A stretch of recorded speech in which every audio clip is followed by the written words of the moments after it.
This Tim Walz guy is pretty good in almost every single way. Unfortunately, I have found his one weakness. Okay? And that is spicy food.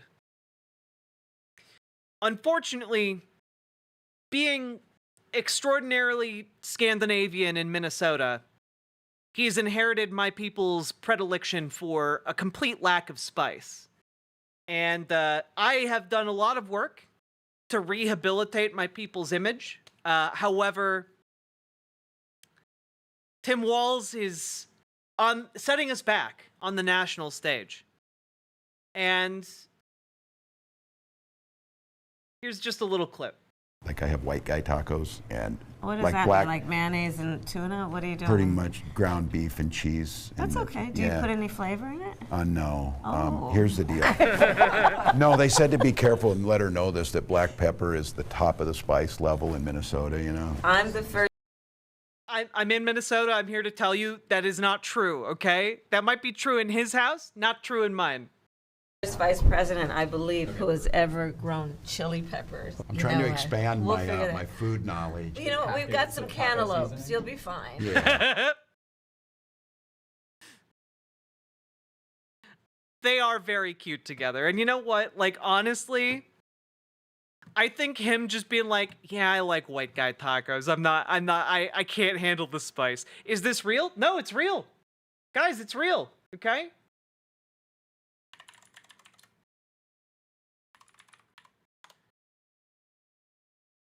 I talk about it being halftime in America. We're a touchdown down, and I kind of like the idea of being a little bit behind. Well, I'm looking at Coach Walz right now. I'm looking at Coach Walz.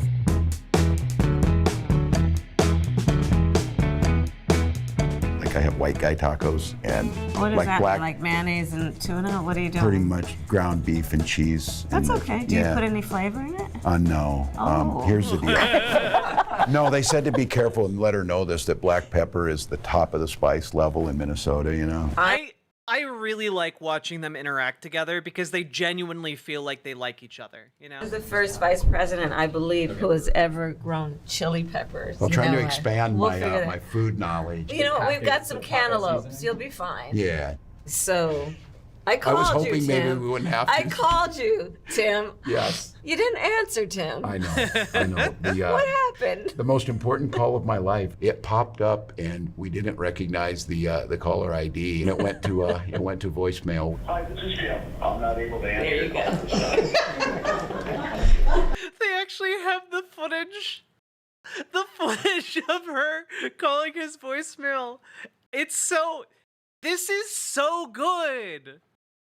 Can you imagine Donald Trump and JD Vance actually having a human friendship with each other? No, you can't. You can't. You cannot tell me those two men have been able to sit in a room and shoot the shit with each other. Responsible. Thank you. Hey, Tim, it's Kamala. I really want to talk to you. It is an amazing privilege for me. Also, I'm excited. I just want to be part of the excitement that you're generating. Well, So, we're doing it together, buddy. It's fun. We're doing it together. How have these last couple of days been for you?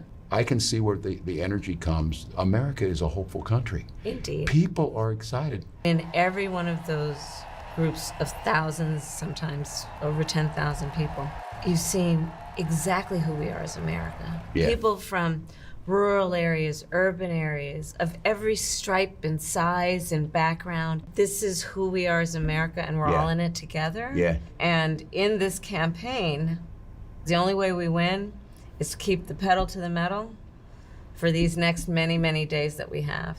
So, Tim, Yeah. what's your relationship to music? Yeah. For me, a Kamala Harris- transformational piece Kamala Harris deeply, deeply cares about music.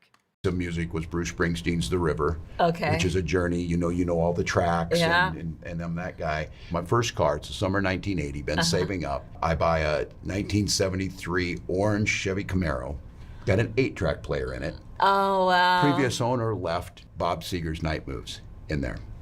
I listened to it and it's kind of the soundtrack of my life of Detroit's own Bob Seger. But what's really great about this is I have a 79 International as my car. It's got an 8-track player in it. I have the very 8-track to this day. You're kidding me. No, but how about you? I grew up, so all these albums here, I mean, Aretha, my mother had every Aretha album, and like our Hell yeah. Christmas gift to my mother, her birthday gift. She has impeccable music taste. I love it. I love it. Gift was always like, what's the latest Aretha Franklin record? So it's on vinyl in your house as a background. All of it. Wow. All that and Stevie.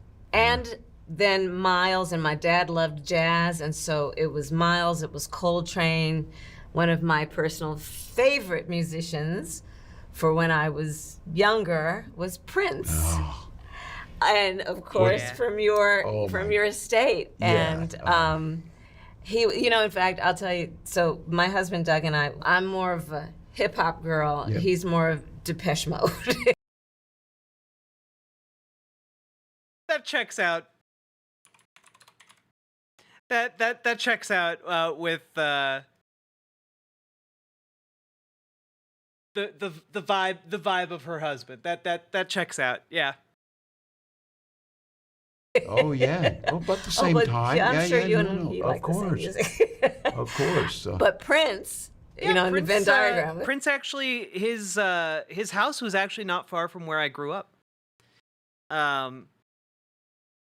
Like I didn't grow up in like a super fancy neighborhood or anything, but like Prince had his estate like, I don't know, like 5 or 6 miles away, and I think my dad ran into him a few times at like the local video store. Like, same general little community. It was nice. Yeah, a very nice man, by the way. Things. Prince, he and I love the same, because I mean, talk about how Prince was with that guitar, man. I almost know by heart every one of those songs. I feel like a trip to Paisley Park is going to happen here if the staff. It's on my bucket list, I'll tell you good. that. Tell me about your dad.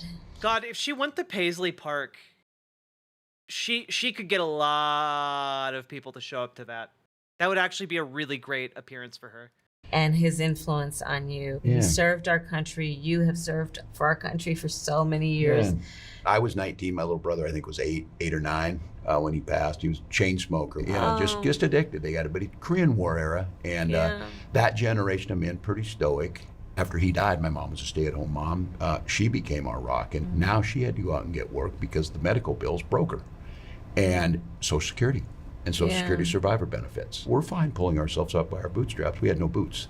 That's the boots. And it's survival, We paid literally. it back. It is survival. We all paid it back.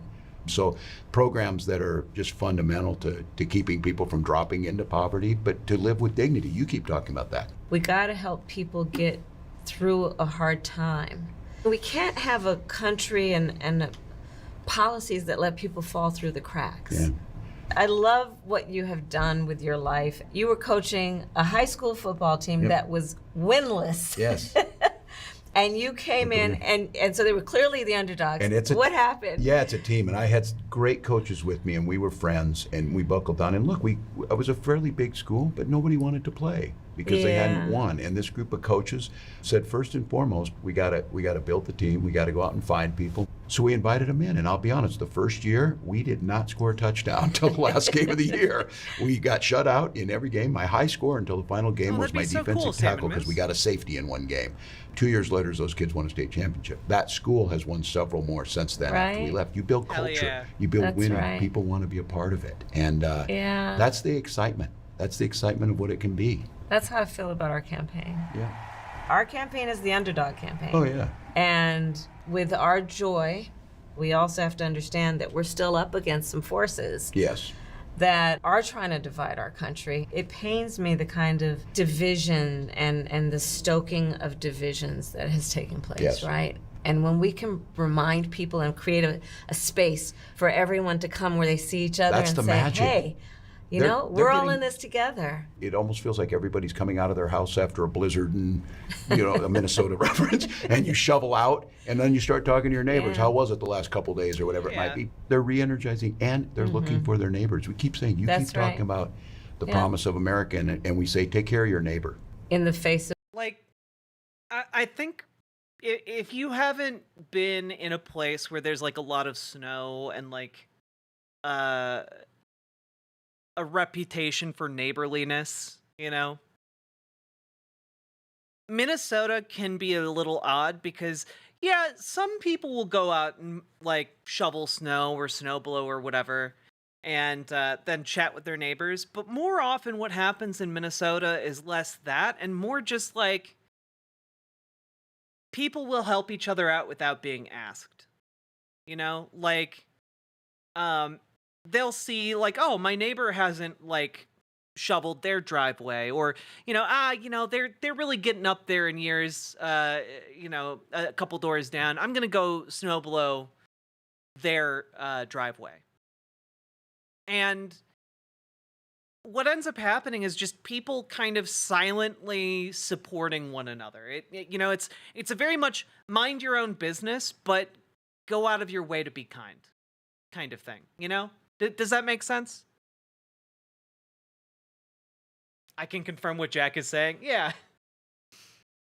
Of a stranger, when you're looking in the face of a stranger, you should see a neighbor, right? Yeah. I'm about crying on this when you talk about, look, a girl from Oakland, California, and a guy from out in Nebraska on there. And the number of people I watch just kind of nod and break into a smile. This exploiting the differences, it can't last. I talk about it being halftime in America. We're a touchdown down because a lot of folks, it's easier to tear things down. It's easier to divide than it is to build.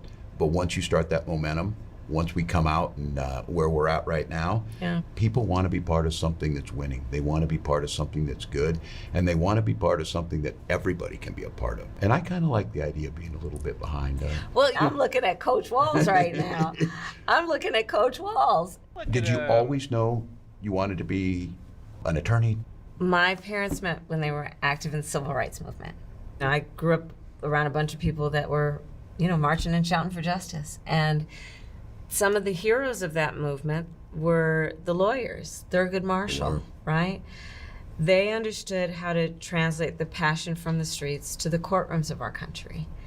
And they believed in the Constitution of the United States and the principles upon which it was founded. And that's where they then, in the courts of America, reminded us of the promise, right? And the ideals of our country, including equality, freedom, right?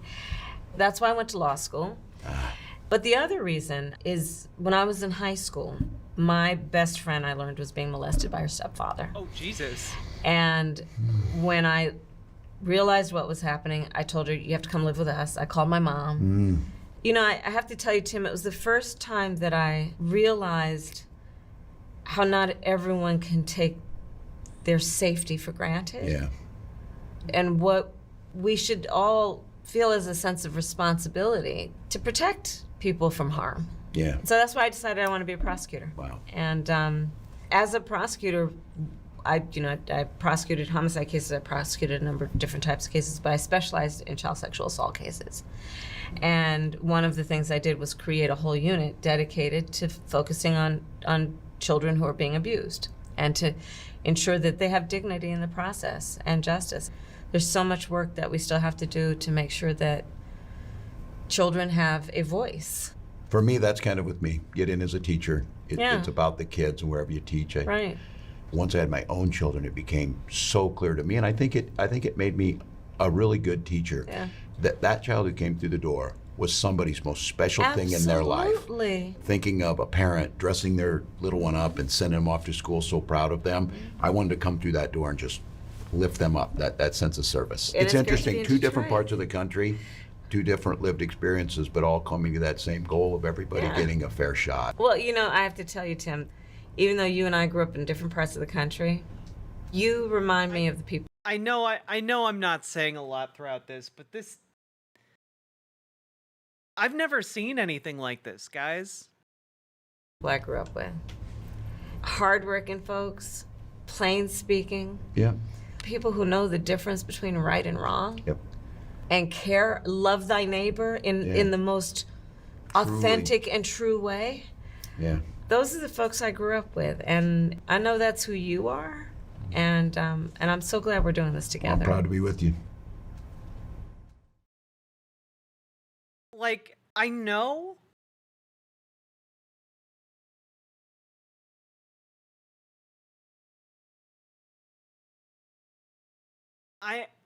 I've never seen anything remotely like this before. Like, the closest I can think of is maybe when Obama did the beer summit. You know, he was trying to invoke something similar to this, you know? But it was so clearly a cold and calculated political decision. And so clearly something that wasn't going to work. Like, you weren't going to convince a cop who, like, abused a guy for trying to get into his own house to, like, not do that again by having him sit down for a beer across the table from the guy he, like, harassed. Like, that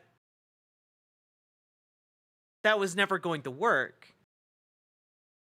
But these two obviously, like, have you know, they haven't known each other for a long time, but they obviously have, like, they vibe, you know? They've got a vibe together. They've got a friendship. And they clearly care about people. In a way, like, yeah, Shabriri's woe over in Twitch chat. Like, you forgot that they were politicians for a bit. Because they like music. Like, they wanted to talk more about music, you know? Tim Walz, like, cops to being, like, bad about spices and is, like, a little embarrassed about it, as he should be. And, like, it's lovely, because she's like, well, you know, like, I grow peppers, you know? We can see if we can fix you. You know, like, it's a good vibe. But more than that, it helps us to get to know them. And I think that that's really important for where they are right now in their campaign, right? A lot of people don't know Tim Walz from Adam, okay? They have no idea who he is. If they're not from Minnesota, they've never heard of him before in their lives. So having a video where these two just sit down and talk about each other,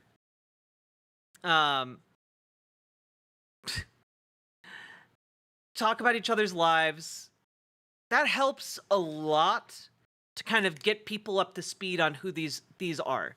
It also takes control of the narrative so that conservatives can't just step in and be like, oh yeah, that Kamala Harris and Doug Emhoff, they're pedophiles. You know, like, it heads all of that off, and we can just be like, okay, they're human beings. They are people who genuinely care, and not only that, they come from backgrounds, from lifetimes of service that demonstrate that they do care. You know? And that is in direct opposition. That is a clever move on top of all of that, because it's a direct opposition to their opponents. J.D. Vance wrote an entire book that's dripping with the level of contempt he has for poor working class people. He wrote an entire book about it. His entire career has been propped up by the ultra wealthy, okay? He has very clearly lived and worked his entire life not to help people, but to get a good return for his billionaire overlords. Donald Trump, he does not care about people at all. He literally poops on golden toilets. He was handed a career as a real estate magnate by his father. These are not relatable people. These are not people who understand what working people are, even. You know, like, J.D. Vance and Donald Trump treat people as disposable. They treat them like Kleenex. They wipe their snot with them and then throw them in the garbage. They don't view them as valuable. because they can just get another worker. Oh, did you stiff a contract worker? Whatever. They won't work with you anymore. You can get a different one. And that is so clearly not the ethos of Tim Walz or Kamala Harris.